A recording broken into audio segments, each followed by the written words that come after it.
ยังเห็นพระเมตตาอยู่ทุกแห่งหนน้ำพระทัยฉโลมใจคนทั่วพื้นแผ่นดินยังอบอุ่นขององค์พระสัมมาสัมพุทธเจ้าจงมีแด่บรรดาท่านสาธุชนพุทธบริษัททุกท่านที่ฟังรายการทานธรรมทางสงบในค่ำคืนนี้อาตมาภาพพ่อครูโกศลสุตตวิธานด็อกเตอร์ผู้ช่วยเจ้าอาวาสวัดพระสิงห์วรมหาวิหารอำเภอเมืองจังหวัดเชียงใหม่ก็ได้มาพบปะกับญาติโยมซึ่งวันนี้ตรงกับวันที่31 เดือนตุลาคมหรือถ้าเป็นเดือนเมืองก็เดือนยี่คืน10 ค่ำรายการทานธรรมทางสงบนี้มีให้ฟังทุกๆวันศุกร์ของสัปดาห์เพื่อเกิดความสุขบานบานใจของญาติโยมได้มาฟังเทศน์ฟังธรรมเลยมันต้องไปวัดละเดี๋ยวนี้มีพระสงฆ์เพิ่นก็บริการตลอด บริการมาถึงบ้านเลยเรามีเครื่องบางทีก็มีมือถือก็ฟังได้นะมีมือถือก็ฟังได้ไม่มีปัญหาฟังหมดทุกสิ่งอย่างสามารถเปิดได้ดูได้เลยเปิดฟังเสียงก็ก่อนอื่นก็กราบขอบพระคุณท่านพระครูสมุวิสุวัตสุบัจโจเจ้าวาดวัดฝ่ายหินที่มีวิสัยทัศน์อันกว้างไกลนำพระสงฆ์ทุกนู้มีอะไรมาโอกาสญาติโยมได้ฟังรายการของวัดฝ่ายหินมีมาเมื่อญาติโยมกับป้ากันมามีคนโทรศัพท์มาไถ่มาถามสิ่งเกี่ยวกับเดือนปีกาเกี่ยวกับเดือนนั่นเดือนนี้นะเกี่ยวกับปัญหาชีวิตอย่างนี้ต่างๆนานาเพราะฉะนั้นปัญหาของชีวิตเนี่ยมันมีทุกรายมันมีทุกแห่งทุกซอกทุกซอยทุกคือเกิดขึ้นมาแล้วเนี่ยมนุษย์เขาจะให้จะดูสังเกตก็ให้เหมือนกับว่ากูเกิดมาจากนี้นะมาเจอความทุกข์ละเป็นทะเลแห่งความทุกข์นะนักปราชญ์ราชบัณฑิตบอกว่าความเย็นมันมีในโลกนี่นะโลกนี้เต็มไปด้วยความร้อนมาเจียกับเราเอาน้ำแข็งออกจากตู้เย็นมากะออกจากตู้เย็นอ่ะสักกำหนึ่งมันยังเย็นมันเย็นเหมือนกันมันก็ก่อหายไปกำน้อยก็กลายเป็นน้ำอุ่นธรรมดาไปเหี้ยโลกเขามีแต่ความร้อนมันไม่มีความเย็นในโลกนี้มีแต่ความทุกข์มันไม่มีความสุขเป็นความสุขประเดียวประดาวทุกข์มันตั้งแต่เกิดแต่อ่อนละตื่นขึ้นมาปุ๊บก็เริ่มละมีปัญหาละเข้าห้องน้ำห้องท่าอันนี้ก็เป็นทุกข์นะมองว่าทุกข์ประจำสังขารนะกับทุกข์จรมีหลายทุกข์หลายสิ่งหลายอย่างเราไม่เปิดดูเพราะนั้นเมื่อเขาเจอปัญหาเหล่านี้เขาอย่าไปปรุงแต่งพระเจ้าเป็นที่คนมานั่งกรรมฐานนั่งปฏิบัติธรรมนะยุบหนอพองหนอย่างหนอเหยียบหนออย่างเงี้ยคือมีลมหายใจเข้าออกทุกครั้งจะกินแต่ถ้ากินยังมีสมาธิ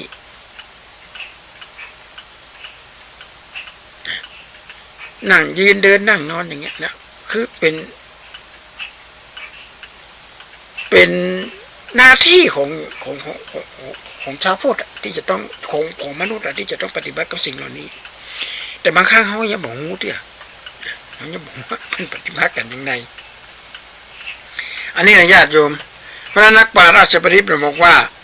ในช่วงเดือนเนี้ยนะเป็นเดือนอย่างหัวเป็นเดือนแห่ง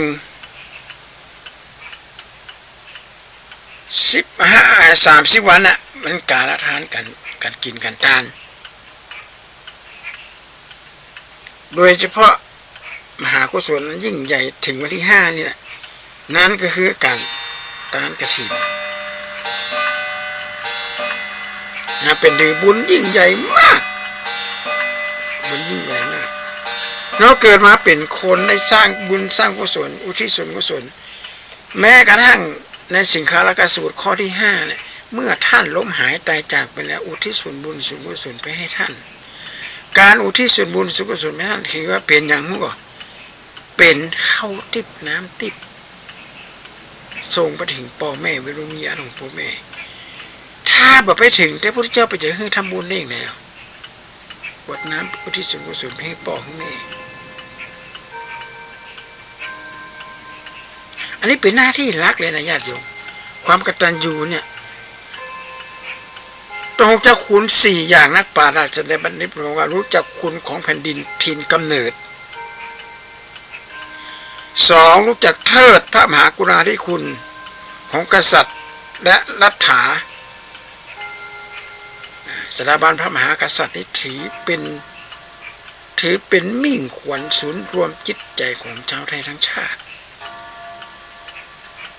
ถ้าเมืองไทยบ่มีสถาบันมหากษัตริย์นี่เรียบร้อยเลยญาติโยมโอ้โหจะคบเข็นฆ่ากันขนาดไหนกับผม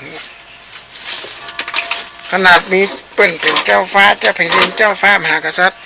ยังมามีความเก่งอกเก่งใจเป็นเลยยังมีการทำนั่นทำนี่โอ้โหหลายสิ่งหลายอย่างเทิดทูนเจ้าฟ้าเจ้าแผ่นดินรัฐาว่าอะไรก็มาคำว่ารู้จักเทิดพระมหากรุณาธิคุณขององค์กษัตริย์และรัฐา3รู้จักคุณของบิดาและมารดา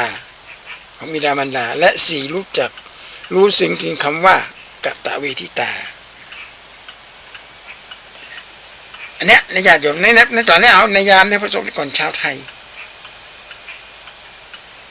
ที่มีหัวใจในความกตัญญูเนี่ยต่อสถาบันพระมหากษัตริย์นึกถึง4อย่างในการจงรักภักดีต่อพระองค์ท่านเพราะแผ่นดินที่เขาอยู่ถึงมื้อถึงวันเนี่ยก็แผ่นดินที่พระมหากษัตริย์แต่ละพระองค์เนี่ยเอาเลือดเอาเนื้อเอาชีวิตก็แรกนะญาติโยมกว่าจะได้มาถึงผืนแผ่นดินที่เขาอยู่เนี่ยมันจะได้มาง่ายๆนะเขาก็นึกว่าอะไรมาง่ายๆไม่ใช่เขาก็ต้องต่อสู้ฟันฝ่าอุปสรรคดานับประการของตะกอนเนี่ยต่างประเทศใกล้ๆบ้านเขาเนี่ยแม้เปลี่ยนเมืองขึ้นของประเทศอังกฤษเมืองขึ้นของฝรั่งเศสนักล่าอาณานิคมแต่เมืองไทยเคยมีก่อนนี่เป็นพระปรีชาสามารถของสถาบันพระมหากษัตริย์สิ่งหนึ่งที่เขาจะต้องเทิดทูนต่อพระองค์ท่านโอ้นึกถึ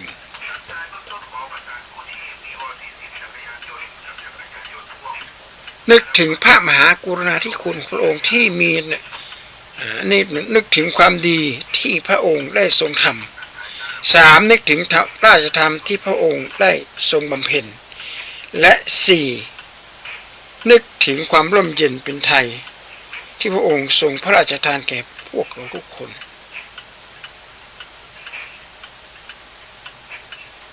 นักปราชญ์ราชบัณฑิตเป็นเล็กกล่าวคำกรทรงอาตมาภาพหรือว่าสิ้นแล้วล่มโพธิ์ทองของแม่ของชาติ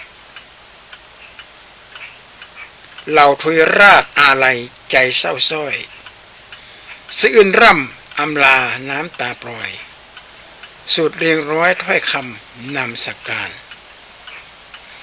เสด็จสู่สวรรค์คาลัยน้อมใจพักน้อมนำหลักน้ำรักป่ามาสืบสารทรงอยู่ในใจเรานานเท่านานตั้งปณิธานถวายแม่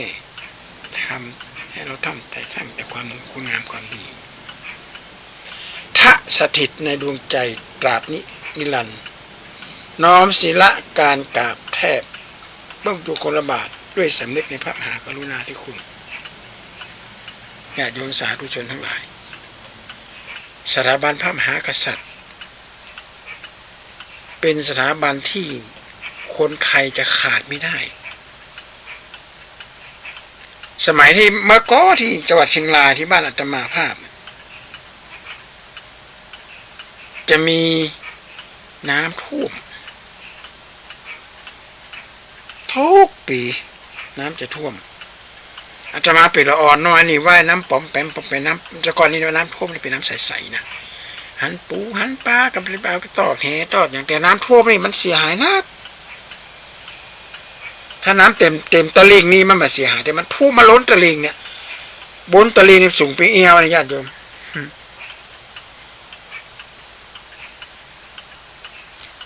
มีวันหนึ่งพระบาทสมเด็จพระเจ้าอยู่หัวรัชกาลที่9ประทับบนเครื่องบินเสด็จผ่านมาตรงเนี้ยที่อำเภอเวียงชัยอ่ะเปิดเลยตาถามว่าแถบเนี้ยน้ำท่วมดิเปิดเอากระแหนที่มากางไว้ว่าตรงนี้นะตรงเนี้ยตรงเขื่อนตรงน้ำตรงเนี้ยตรงภูเขา2 ลูกเนี่ยเอาเขื่อนมากั้นไว้ดิสร้างเขื่อนไว้หรือว่าอ่างเก็บน้ำใหญ่ๆเนี่ยชาวบ้านแถบนั้นจะได้มีอาชีพเลี้ยงปลามั่งเก็บหาปูหาปลาแล้วเก็บน้ำไว้ทำนาตอนหน้าแล้งโอ้โหญาติโยมหลังจากนั้นมันน้ำมันเคยท่วมเลยท่วมเหมือนกันนะแบบปีนี้ท่วมอยู่ปีนี้มันก่อนไปปีนี้มันท่วมทั่วบ้านทั่วเมืองบ้านอาตมาก็ท่วมอยู่แต่บ้านนักหมอกสักเปียงกลางขาเปียงหน้าแข้งแต่ก่อนเปียงเอวนี่ญาติโยมถ้าเป็นเราเปียงหน้าอกประเด็นนี้4 ปี5 ปี6 ปีจะมีเหตุเตือนหนึ่งน้ำจะท่วมอันนี้พระมหากรุณาธิคุณนั้นยิ่งใหญ่มากยึดบัญญัติจะพารณาอย่างไรเพราะน้ำท่วมมันพัดพาเอานาดินของอันไปหมดต้นไม้จืดจางๆโยมเพราะมันมีแร่ธาตุละแร่ธาตุมันไหลไปจนน้ำท่วมเห็นไหมล่ะแต่ถ้าน้ำมาท่วมเนี่ยแควนหน่อย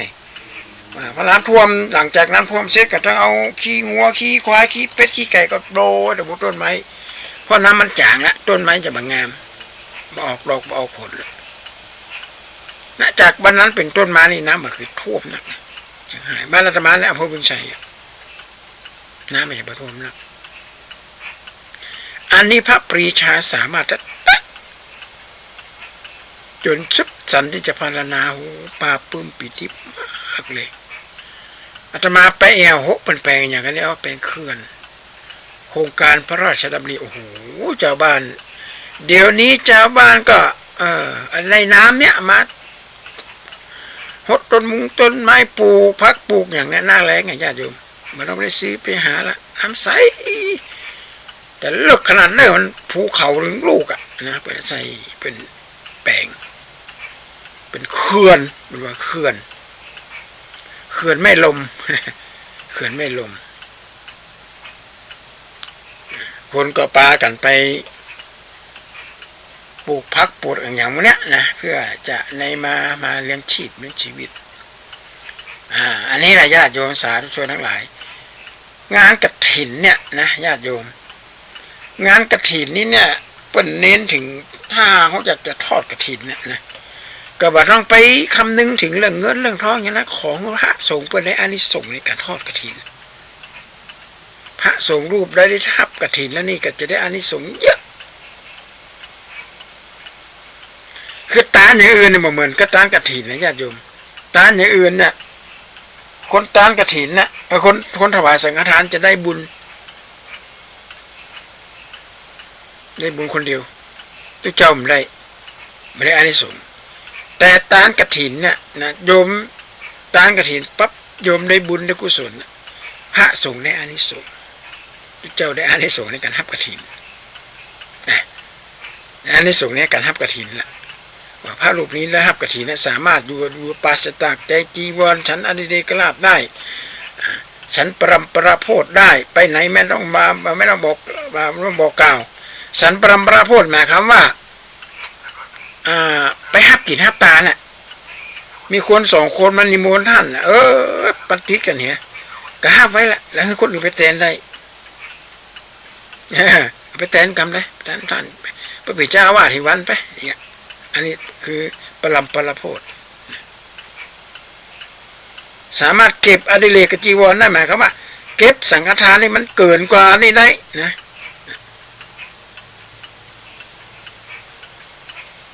ลาโภอุปโนโหติพุทธศาสนาคือลาภมันเกิดขึ้นกับพุทธศาสนากับพระสงฆ์นะก็เกิดขึ้นมาก็เก็บได้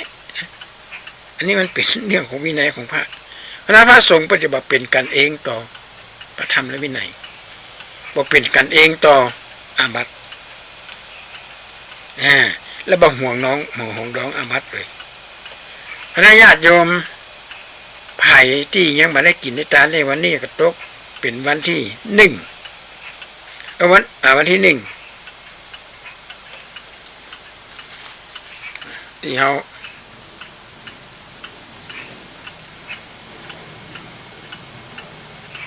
มันจะวันที่1เดี๋ยววันที่33วันที่31มันจะวันที่1เดี๋ยวขอโทษด้วย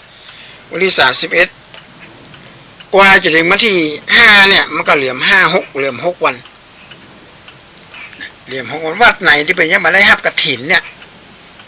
คือฮับกฐินเนี่ยเจ้าตัวเดียวก็ห้ามได้นะญาติโยมเพียงแต่ว่าเอาพระสงฆ์ทั้งนอกมา5รวมครบสงฆ์นะเอามาการกฐินได้มันจะว่าอยู่ตัวเดียวฮับกฐินไม่ได้มันใช่ต้องมีสงฆ์4รูปขึ้นไปมาในเขตไหนปัจจตชนบทในมัชฌิมชนบทอย่างเงี้ยอยู่ในบ้านนอกของนะเอาสัก4 ตน 5 ตนนะครับ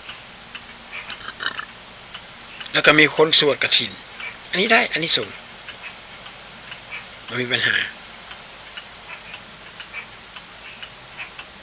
ถ้าใครจะกินจะตานงานกฐินจะตานเกิดไปขึ้นมาเอาไปทอดผ้าป่านี่ได้สัก10,000 20,000 30,000ผ้าอย่าไปถวายเนี่ยอาจารย์นะแต่เขาเปลี่ยนจากผ้าป่าเป็นกฐินได้บ่กฐินก็มีอย่างเอาผ้าไตรดอกไตรเดียวก็ได้บริวารกฐินจะมีก็ได้บ่มีก็ได้เพราะวินัยไม่ได้บัญญัติไว้แล้วนิมนต์พระสงฆ์เป็นมาอุปโลกแล้วก็สวดกฐินและอานิสงส์ละไม่ยอดจะบอกใครนักตัวไหนสักตอกก็ผ้าป่าคือผ้าป่าเนี่ยนะฮะเป็นถือเคสว่าสมัยหนึ่งที่พระเจ้าประสงค์บัญญัติที่พระสงฆ์เขาเนี่ยหับผ้าจากชาวบ้านเหมือนหับนะแต่ก่อนเนี่ยพระสงฆ์ต้องไปหาผ้าบางสุกุละแบบผ้าคู่ฝุ่นสมณะของพระเจ้าเขาเนี่ยจะไปเสาะหาผ้าห่ม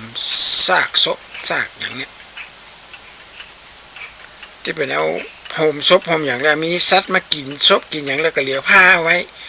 เจ้าบ้านเปิดกันแล้วผ้าเนี่ยเอาห้อยแต่หมดทุกกิ่งไม้กิ่งมาขายอย่างพ่องพระสงฆ์เปิดก็เข้าไปหาผ้ามาห้อยนี่เนี่ย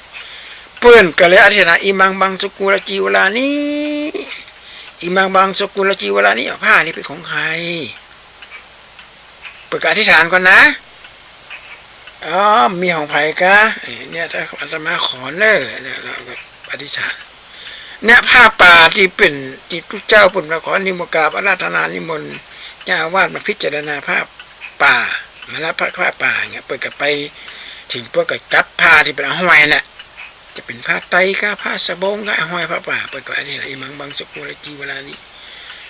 เหมือนก็สมัยก่อนแต่อานิสงส์นี่ถ้าจะเปรียบเทียบกันนี่จะเหมือนกับกฐินไม่ได้คนละอย่างเลยยิ่งเป็นจุลกฐินนะจุลกฐินนี่ทำวันเดียวหมดเลยญาติโยมตั้งแต่ตี 1มาละย้อมผ้าย้อมหยังโอ้โหสปะเตรียมพร้อมไปอุปกรณ์เป็นหลักมาเหมือนสมัยก่อนนะสมัยเริ่มต้นแรกพระเจ้าทรงบัญญัติว่าใครมีผ้ามีอะไรมาถวายผ้าไหมทุกคนคนเดียวพอหน้ากันเรื่อยๆพระสงฆ์ปฏิมาจากเมืองปาฐาเอาคนทุกเจ้าทั้ง30 ปลายนักวิสาขามหาอุบาสิกามหุ่นย่างอย่างไรหนักมากไปบ้านไปแต่ละคนเอาผ้ามาคนละสิ้น2 สิ้นเอาเป็นผ้าเป็นแผ่นเป็นอย่างเศษผ้าน่ะเอามายิบเป็นจีวรถวายพระทุกรูปเลยแล้วเปลี่ยนความอัศจรรย์เป็นอย่างมากผ้าเราเนี่ยบัเหลือสักหน่อยเอาไว้ทำจตุคามบัเหลือสักหน่อยเลยเป็นความอัศจรรย์เป็นอย่างมากกฐินเนี่ยพระเจ้าเป็นคนขอนะแต่ไปแง่อย่างพระเจ้าไม่ได้เนี่ยสมมติพระเจ้าวัดเนี่ยไป ขอกฐินจากเจ้าบ้านอันนี้บ่ได้นะบอกผู้เจ้าบอกฮู้เรื่องวินัยพระจะไปแย่เนี่ยห้ามปามเบิ่นแต่มีพระสงฆ์แถมรูปหนึ่งขอไปทอดอันบริษัทเนี่ยทอดกฐินหรือยังว่ายังเจ้าไปทอดวันนั้นวันนี้เนอะอาตมาก็จะไปห่วมแต่อันนี้มันเป็นอย่างแต่มาทอดว่าอาตมากับอาตมายังไม่ได้ห้ามกฐินนี่ไม่ได้นะไม่ได้ขอไม่ได้กฐินนี่ห้ามขอนะห้ามขอมาทอดวัดตัวเองแต่เอาไปทอดวัดอื่นได้สามารถไปทอดที่ไหนเป็นร้อยวัดได้แต่ผู้รับกฐินรับในวัดเดียวรับแห่งเดียวของครั้งเดียวทอดในครั้งเดียวมันจะรู้หลวงกันว่าไม่ออกนี่มาได้อ้อมกำหนึ่งมาได้เนอะกฐินดะกฐินดะแก้มาได้ละมาได้อานิสงส์ละต้องอธิบายพระสงฆ์องค์เจ้าบางทีเบิ่งก็อาจจะมาเลยห้ามมาเลยเฮียนนั่งในเกี่ยวกับวินัยสงฆ์วินัยที่บัญญัติเอาไว้จะไปมักง่ายไปได้นะว่ากฐินเนี่ยเป็นงานใหญ่เป็นอย่างที่ยิ่งใหญ่จะได้รักได้น้อยมันสำคัญเรามีผ้าก่อนผ้ารับกฐินผ้ากฐินทานกับทางพระอริสงฆ์บริวารนี้ประดุจของเป็นของบริสุทธิ์ประดุจเลื่อนลอยมาในทางกรรมมาเจว่าพระกฐินนี่ลอยมาอากาศไปใช่นะญาติโยมเหมือนหนึ่งว่าเป็นผ้าที่บริสุทธิ์เหมือนหนึ่งว่าเป็นของที่บริสุทธิ์ตกมาในท่ามกลางสงฆ์ประดุจว่าตกมาในท่ามกลางสงฆ์เหมือนว่าตกมาในท่ามกลางสงฆ์จะจำเพาะเจาะจงพิสูจน์รูปใดรูปหนึ่งก็หาไม่มีพระพุทธานุญาตไว้ว่าอย่างเงี้ยพิสูจน์รูปใดมีจีวรอันเก่าหรือมีสติปัญญาสามารถกระทำกฐินทานกิจได้ขอพระสงฆ์องค์นั้นจะให้พระสงฆ์องค์นั้นจะมีคนมาข้าพระเจ้าขอพิจารณาเห็นว่าพระองค์นั้นองค์นี้มีจีวรอันเก่าอย่างเอาก็ว่าได้ให้ไม่สมควรยกมือท่ามกลางสงฆ์ให้เห็นสมควรให้สัญญาสาธุพร้อมกันอย่างสาธุและโยมก็เอาผ้ากฐินนะถวายผู้สวดนะมันจะองค์คล้องนะแล้วเปิดจะไปสามัคคีกันไปสวดอภรณกรรมกันในพระอุโบสถเขาขโมยหน้าที่แหละอันนี้นะกฐินนี่ญาติโยมเหลือบกี่วันเนี่ยก็กินแค่ตานกับไปเห็นบางวัดเปิ่นก็มีบางวัดนี่เปิ่นหับกฐินนั่นหลายองค์หลายกองกฐินนะแล้วเอาไปตอดแทบชนบทเอาไปทอดมีญาติโยมอาตมาภาพประกาศอาตมาก็ได้ห่วมไปหลายวัดอยู่แต่ตัวเองไปบารมีไก่บนป่าบนร้อยในเขาเป็นสถานที่ปฏิบัติธรรมอะไรอย่างต่างๆเหล่านี้นะมันยังไกลอยู่ก็เลยไม่ได้ไปเพราะฉะนั้นญาติโยมสาธุชนทั้งหลายพระพุทธศาสนานี้เป็นขุมพลังทางสติปัญญาเป็นศาสนามีทั้งเหตุและผลเมืองเชียงใหม่นครแห่งวัฒนธรรมเอาง่ายๆว่าเป็นทะเลแห่งวัฒนธรรมก็ได้เนี่ยนครแห่งวัฒนธรรมวัฒนธรรมเหล่านี้ญาติโยมเขาสามารถจะสังเคราะห์ในหลักธรรมพุทธศาสนากันได้อย่างเช่นจีบจัตตาให้ป่อให้แม่จีบจัตตาให้เจ้านายอย่างเงี้ยเลี้ยงกายเลี้ยงใจท่านแหละเวลาทอดเวลาจัดงานวันเกิดอย่างเงี้ยนะโอ้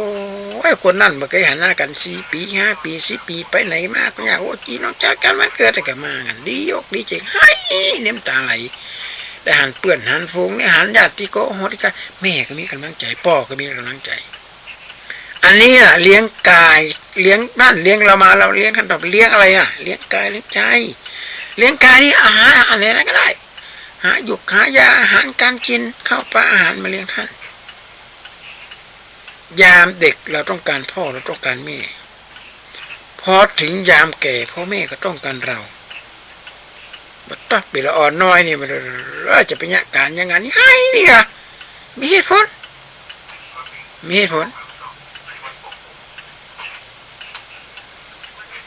พ่อแม่จะเป็นการอย่างนั้นมันยอมให้ไป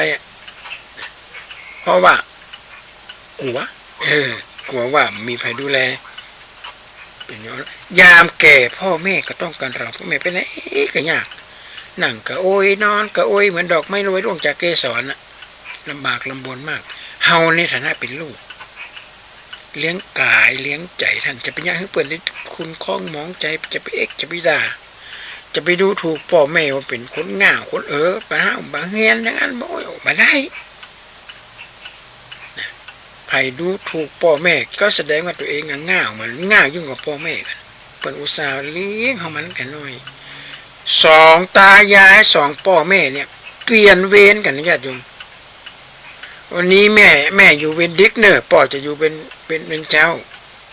หมายความว่าจากแม่ค่ำนะจนถึงเที่ยงคืนนะพ่อจะเป็นคนดูแลแม่ก็จะรับไปก่อนลูกดีหิวนมปุ๊บกับห้องปุ๊บแม่ขึ้นมาเอาลูกให้นมลูกดื่มประเดี๋ยวนี้ทรงเหรอหานมทรงหลังจากเที่ยงคืนนี่แม่ก็จะตื่นละจนเจ้าเลยนะมันรับมันนอนอาจจะงีบน้อยๆแล้วคือลูกดูดนมดูดยังพอเราอ่อนน้อยมันบ่หูเรื่องของเราล่ะจะกินนมก็ให้ใครอยากกินน้ำก็ให้เสียงให้ของละอ่อนคือเป็นพลังของละอ่อนหรอกเนี่ยพอยามเปิ้นเท่าเปิ้นแก่มาเนี่ยเป็นขี้เป็นเยี่ยวเป็นผ้าเป็นอย่างที่เป็นขี้ใส่ผ้าตีนุ่งตีนอนอย่างจะไปจมและสมัยตอนที่น้อยๆนะอันยังก็หอมผู้อย่างนะสำหรับลูกองค์ตีนก็ยังหอมเลยแม่เนี่ยเอาองค์ตีนมานึปากนึแก้มนึหูดังปากนี่กล้าหูแม่ตีนลูกมันน่ะหอมผู้อย่างเลยแม่บ่เคยรังเกียจยิ่งขี้ออกมาตดออกมาแม่ก็ต้องได้ดมกลิ่นด้วยนะเอาพ่อมันบลาเนี่ยเป็นอย่างเนี่ยมันตดเหม็นเนาะหายามากินละหายามากินธาตุไฟมาใครดีเนอะไปหาหมอมายุกยามากินน้ำได้ละออมจะท้องอืดเพราะละออมปุ๊มาได้หรอกอ่อนอู้มาได้อ่ะจะต้องอาศัยพ่อแม่จะต้องเฮียนหูไปถามคนนั้นถามนี่มันจะได้มลาเนี่ยแม่คืนมันให้เหรอให้แม่คืนเป็นเพราะอะไรยังฮะก็ต้องพ่อแม่ก็ต้องพอกันละอันนี้แหละเป็นภูมิปัญญาของพ่อแม่สมัยโบราณอย่าไปบอกว่าเป็นง่าวมาได้ถ้าใครว่าบอกว่าพ่อแม่ง่าวนี่โอ้คนนั้นก็ง่าวนี่พ่อหรือแม่ก็ได้แต่อันตัวนี้เป็นลูกบนโลกเพราะฉะนั้นญาติโยมสาธุชนทั้งหลายวันนี้จะมาภาพพระครูโกศลสุตตวิธานก็ขอจากญาติโยมไปก่อนเน้อวันพัดหน้าวันศุกร์หน้าเอาไปเจอกันใหม่วันนี้ก็ขอความเจริญงอกงามนี่แค่สาธุชนทุกท่านขอเจริญพรกฐินทานคือสังฆทานบุญทานยิ่งใหญ่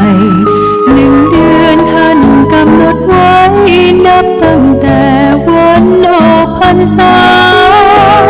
ถึงขึ้น15 ค่ำเดือน 12สิ้นสุดเวลาเป็นการละทานล้ำค่าสืบทอดนานมาแต่ครั้งพุทธกาลขอเชิญชาวพุทธร่วมใจกันทำบุญทอดกฐินพระสงฆ์ผู้ทรงศีลบำรุงพุทธศาสนายืนนานน้อมรวมศรัทธาเพิ่มพูนกุศลทุกทานต่อยอดพระพนิยานานทอดกฐินทานตามกาลเวลาเกิดมนุษย์ประสงค์ที่ได้แจ้งไปให้